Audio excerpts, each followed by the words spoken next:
I never imagined I'd find myself here, recounting the events that shattered my life. My name is James, and I've been married to Emily for 5 years. We have a beautiful 4-year-old daughter named Mia. From the outside, we seemed like the perfect family.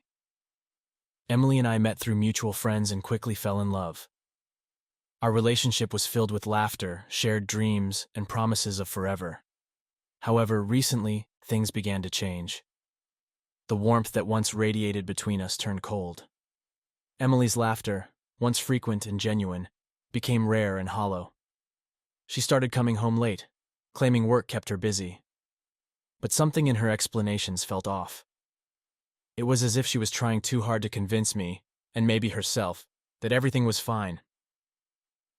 The first hint of trouble came a few months ago. Emily became overly protective of her phone, never letting it out of her sight. It seemed odd, but I shrugged it off, not wanting to appear paranoid. I trusted her. After all, trust is the bedrock of any marriage, right?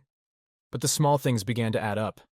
Emily's frequent absences, the hushed phone conversations, and her distant demeanor created a gnawing suspicion in me. I tried talking to her about it, but our conversations often ended in arguments, with her accusing me of being controlling and insecure.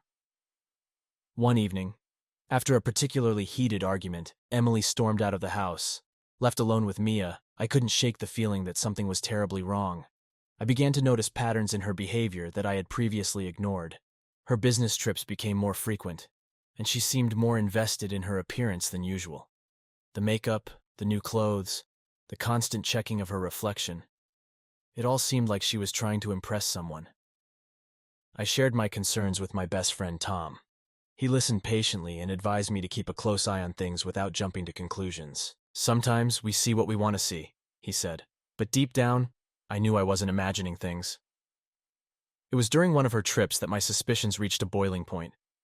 Emily had left for what she called a work conference in Boston. She was supposed to be gone for 3 days. On the second day, I decided to give her a call. She answered, but her voice was hurried, and I could hear a man's voice in the background. She quickly brushed it off, saying she was at a networking event and couldn't talk. That night, I couldn't sleep. I tossed and turned, my mind racing with possibilities. I hated feeling like this. Suspicious, paranoid, betrayed. I decided to take matters into my own hands. I called Emily's office the next morning, pretending to be a client.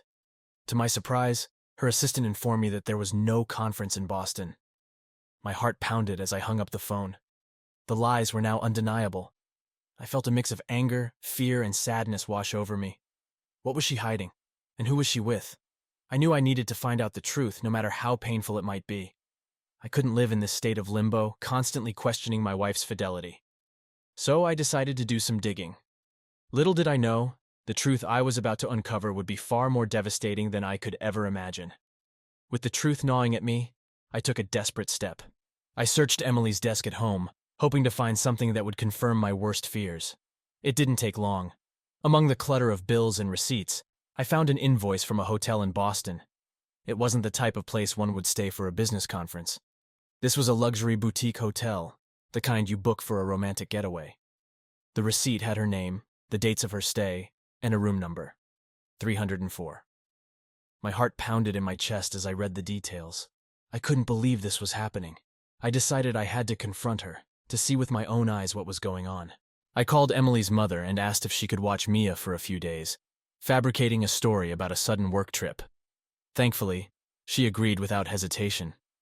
The drive to Boston was a blur. My mind raced with thoughts of betrayal and anger.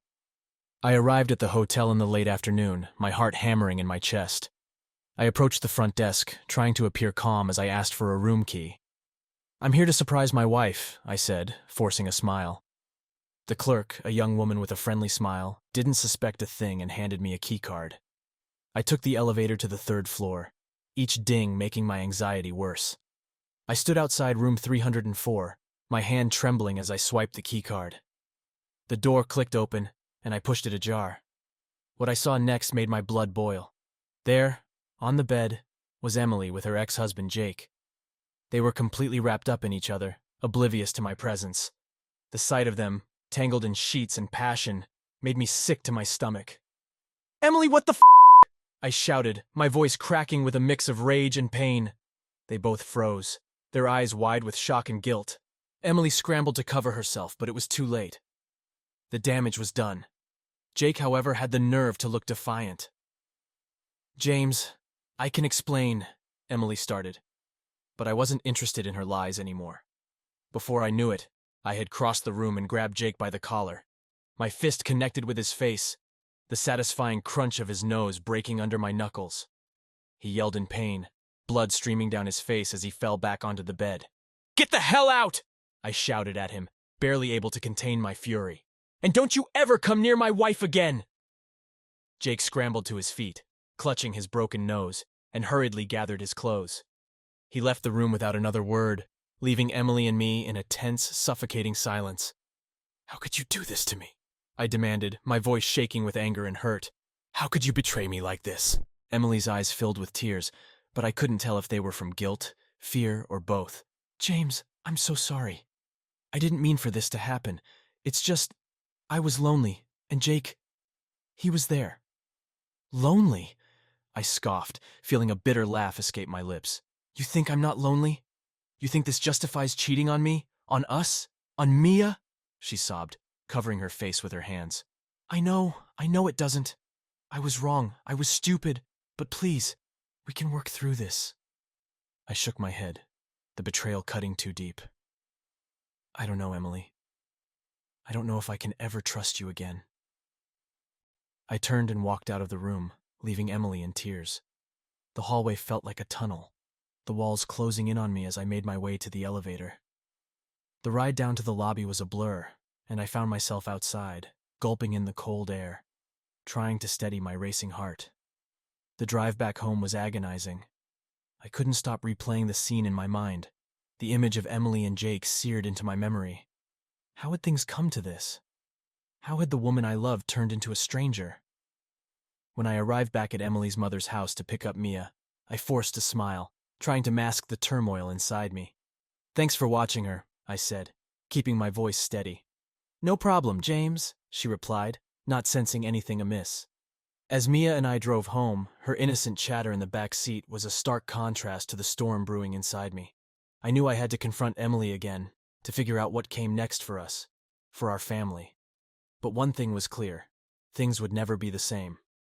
Back home, the weight of what I had seen in that hotel room hung over me like a dark cloud. Emily had destroyed everything I thought we had, and the betrayal was too much to bear.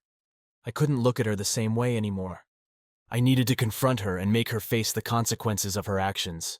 That evening, after putting Mia to bed, I sat in the living room waiting for Emily to come home. I didn't call or text her. I wanted her to walk into the storm she had created.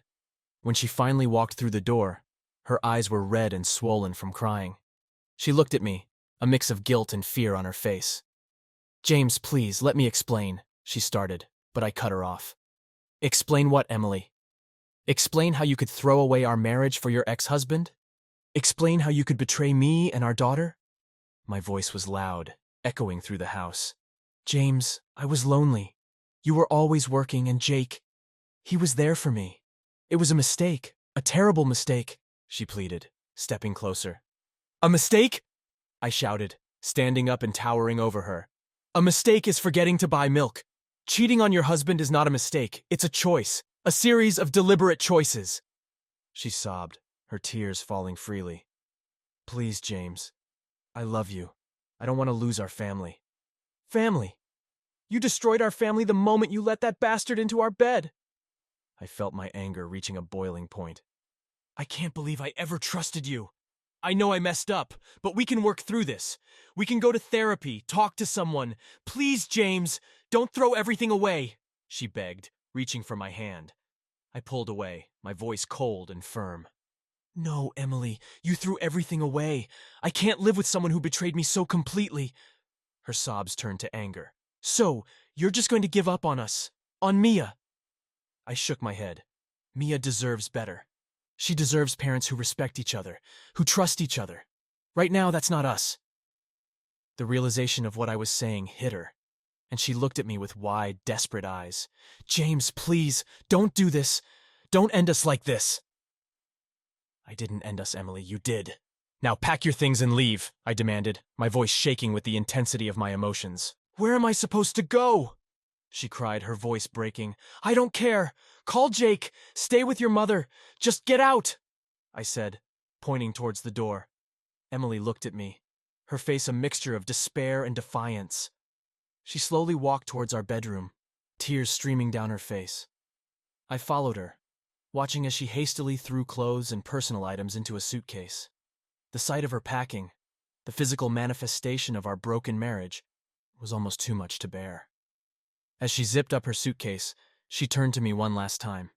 "James, I'm so sorry. I wish I could take it all back." "Sorry isn't enough, Emily. Just go," I replied, my voice devoid of emotion. She picked up her suitcase and walked towards the door.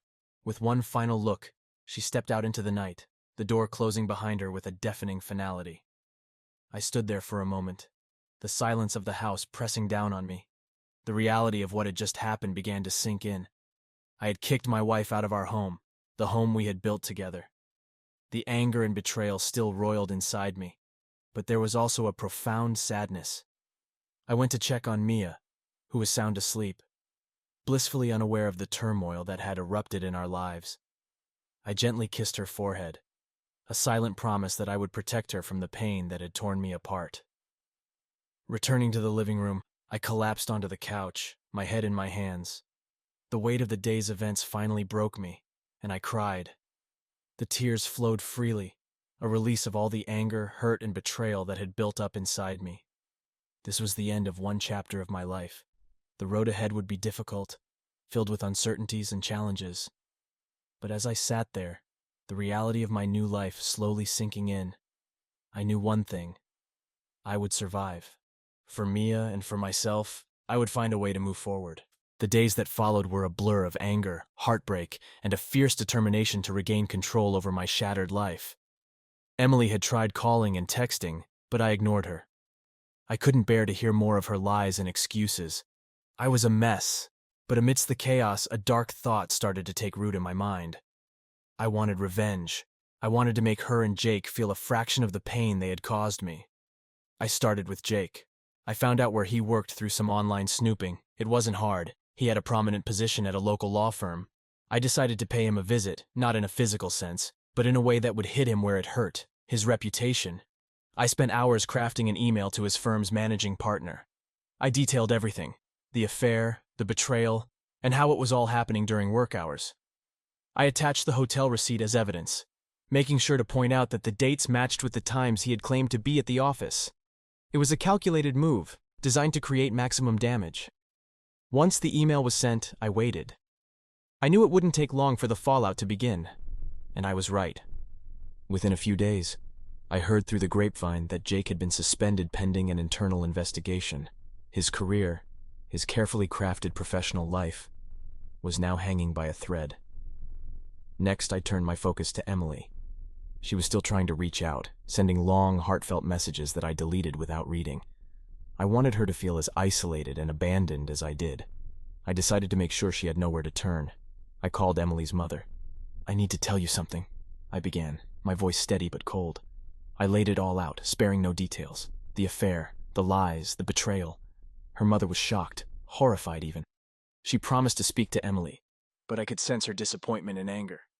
Then, I reached out to a few of our mutual friends. "Did you know?" I asked each of them. "Did you know she was cheating on me with Jake?" Their reactions varied from disbelief to anger, but the result was the same. They sided with me. Emily was effectively ostracized from our social circle, left with no support network. My final act of revenge was both simple and cruel. I knew Emily loved her car. It was her prized possession, a brand new, flashy SUV she had insisted on getting despite my protests about the cost. I took the spare key and drove it to a remote part of town, far from any prying eyes. There I left it with the keys inside, doors unlocked. It didn't take long for it to disappear.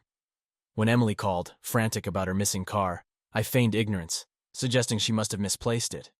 It was petty, but it gave me a grim sense of satisfaction. Each act of revenge was a momentary balm for my wounded pride, but the relief was always fleeting. I realized that hurting them didn't heal me. It just added to the bitterness and anger inside me. I was becoming someone I didn't recognize, someone consumed by rage and a desire for retribution. One evening, after another day of plotting and brooding, Mia came up to me, her innocent eyes full of concern. "Daddy, are you okay?" she asked, her small hand resting on my arm. Her question pierced through the fog of my anger. I looked at her, seeing the worry etched on her young face, and I realized how my actions were affecting her. I had been so focused on revenge that I had neglected the one person who mattered most. I pulled her into my arms, holding her close. "I'm okay, sweetheart. I'm just going through a tough time, but I promise everything will be all right." That night, as I lay in bed, I thought about what I had become. The man I saw in the mirror was unrecognizable, consumed by a need for vengeance that had taken over my life. I knew I couldn't continue down this path. I had to find a way to move past the anger and focus on healing, for Mia's sake and for my own. Revenge had been a bitter comfort, but it wasn't a solution. It was time to let go of the need to hurt those who had hurt me, and start the difficult journey toward rebuilding my life. The morning after my epiphany with Mia, I woke up feeling a sense of clarity I hadn't felt in weeks. Revenge had only deepened my wounds, and it was time to shift my focus to what truly mattered: my daughter and my own healing. I needed to make a definitive decision about my future, one that would provide stability for Mia and allow me to start rebuilding my life. I began by contacting a lawyer, a recommendation from my friend Tom.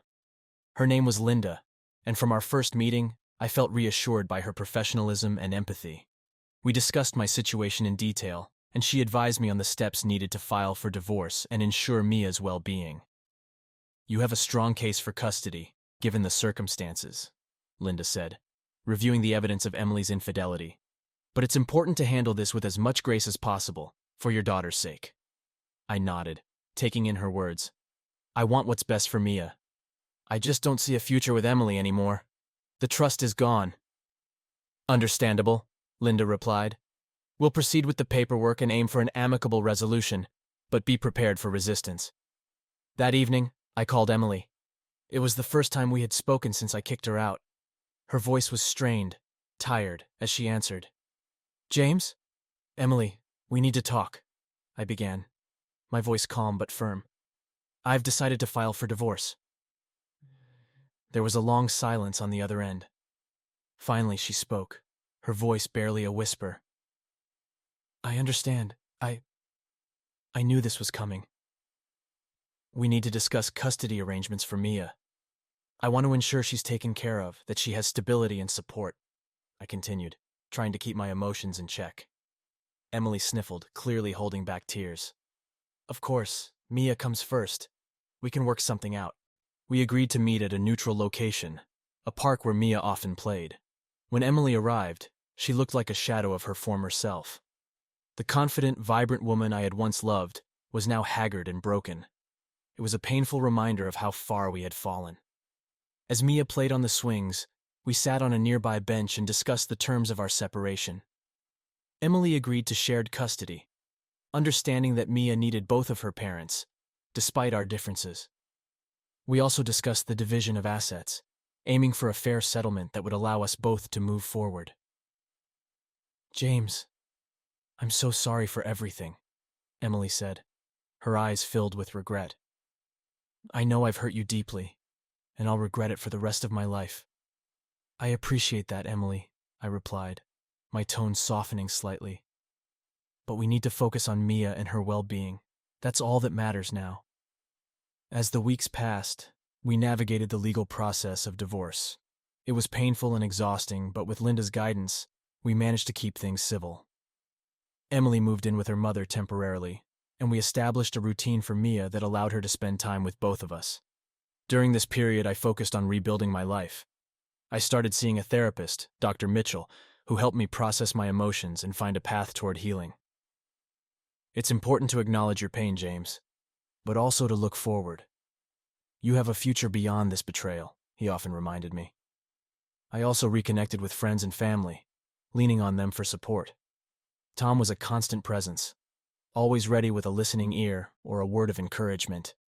My sister, Susan, also reached out, offering to help with Mia whenever I needed a break. Through therapy and the support of my loved ones, I began to find a sense of peace.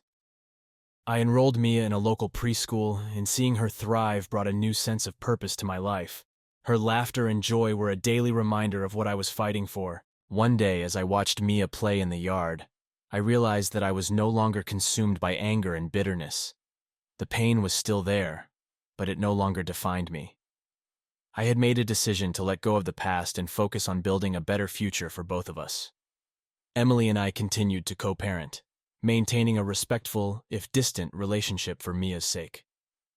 Over time, the animosity between us faded, replaced by a mutual understanding of our roles as parents.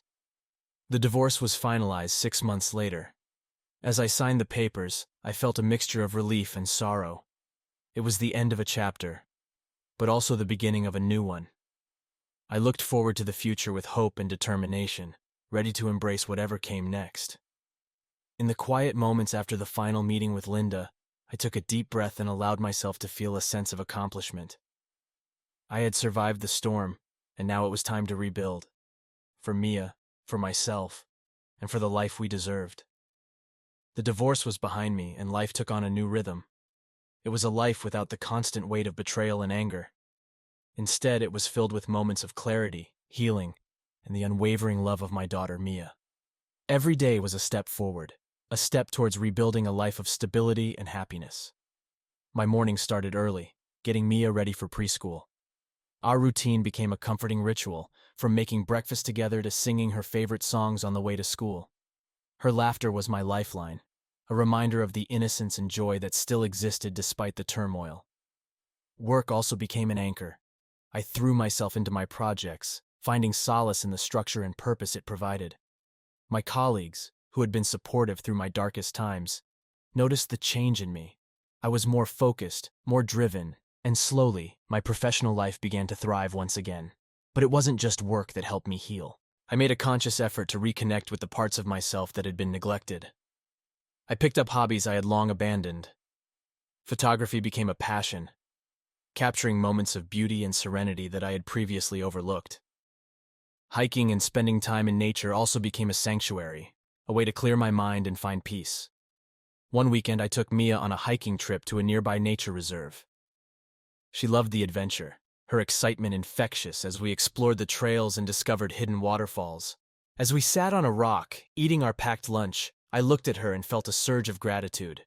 Despite everything, we were building new memories, creating a new life together. "Look, Daddy! A butterfly!" Mia exclaimed, pointing to a vibrant monarch fluttering nearby. I smiled, watching the butterfly dance in the sunlight. "It's beautiful, just like you, Mia," she giggled, her eyes sparkling with joy. "I love you, Daddy." "I love you too, sweetheart. Always," I replied, pulling her into a hug. Back at home, I focused on creating a nurturing environment for Mia. Our small house became a haven filled with warmth and love. I redecorated her room, adding colorful murals and fairy lights that made her eyes light up with delight. We spent evenings reading stories, playing games, and simply enjoying each other's company. Despite the challenges, Emily and I managed to co-parent effectively. Our interactions remained civil, and we kept our focus on Mia's well-being. Over time, the raw edges of our relationship softened, replaced by a mutual respect for our roles as parents. We communicated regularly about Mia's progress and worked together to ensure she felt secure and loved. One evening, after dropping Mia off at Emily's, I decided to take a walk through the neighborhood. The cool breeze and the quiet streets provided a moment of reflection. As I passed by a familiar cafe, I noticed a group of people gathered for a live music night. On a whim, I decided to go in. The atmosphere was inviting, filled with soft melodies and the hum of conversations. I ordered a coffee and found a seat near the stage. As I sipped my drink, I noticed a woman sitting alone at a nearby table. She had a book open in front of her, but she seemed more interested in the music than in reading. Our eyes met and she smiled. "Great music, isn't it?" she said, gesturing towards the stage. I nodded, returning her smile. "Yeah, it's nice. A perfect way to unwind after a long week." We started talking, and I learned that her name was Sarah. She was a teacher, passionate about her work and equally passionate about music and books. Our conversation flowed easily, and for the first time in a long while, I felt a spark of something new, something hopeful. As the evening progressed, we shared stories about our lives, our struggles, and our dreams. It was refreshing to connect with someone on such a genuine level. When the night came to an end, we exchanged numbers, agreeing to meet again. In the weeks that followed, Sarah and I saw each other more often. We took things slow, enjoying each other's company without rushing into anything. She was kind, understanding, and her presence brought a sense of calm and happiness that I hadn't felt in a long time. Introducing Sarah to Mia was a big step, but it felt right. Mia took to her immediately, charmed by Sarah's warmth and playful nature. Seeing them together filled me with hope for the future, a future that was beginning to look brighter. Through Sarah, I learned to trust again. She showed me that it was possible to move past the pain and open my heart to new possibilities. Our relationship blossomed naturally, built on mutual respect and understanding. As the months turned into a year, my life had transformed in ways I never thought possible. The anger and bitterness that once consumed me had faded, replaced by a sense of peace and contentment. I had found a new rhythm, a new purpose, and a new love. Reflecting on my journey, I realized how far I had come. The betrayal and heartbreak were now part of my past, but they no longer defined me. I had emerged stronger, more resilient, and more determined to create a life filled with love and joy. For Mia, for Sarah, and for myself, I had found a way to move forward. And in doing so, I had discovered that even in the face of the deepest pain, there is always a path to healing and happiness.